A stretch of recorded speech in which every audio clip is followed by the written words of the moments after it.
Welcome everyone to BC Mortgage Insider. I'm Anthony, licensed mortgage broker in British Columbia. Before we start, please like, comment, and subscribe. It will help the channel grow. And now to the video. Big news coming for real estate investors. OSFI, Canada banking regulator, is starting the rules again. Starting in 2026, new change to the capital adequacy requirements, or the CAR guidelines, will completely change how banks treat income-producing properties, and by extension, how you investors qualifies for mortgages. Let's break it down simply. What's changing? What does it matter? And who's going to feel it the most? What exactly is changing? These changes target how banks measure risk, not the borrower rules like the B20 stress test, but how lenders must classify and hold capital for mortgage tied down to rental or investment properties. In short, if the property payment depends mainly on rental income, it is now officially labeled as an income-producing residential real estate. That triggers a whole new set of rules. No more double-dipping income. This one's huge. If you're using income, whether it is your salary or rent from the one properties to qualify for a mortgage, you can't reuse that income to qualify for another property. Each new properties has to stand on its own, with its own income, its own debt coverage, and its own justification. This is going to slow down portfolio growth and cap how smaller investors can scale using traditional leverage. Higher capital requirement equals higher rates. Because income producing properties now viewed as higher risk, bank must hold more capital against those loans. More capital for the bank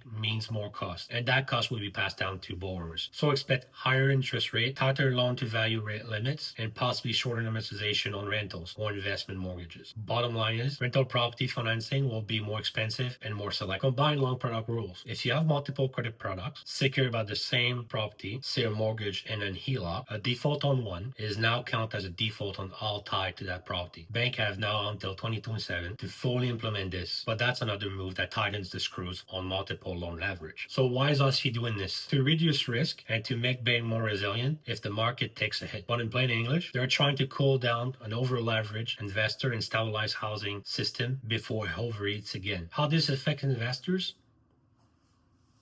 Let's call it for what it is. This is a major shift. Scaling will get harder. Rate will go up slightly. Lender will dig deeper for documents, proof of income, vacancy rate, expenses, and property-specific risk.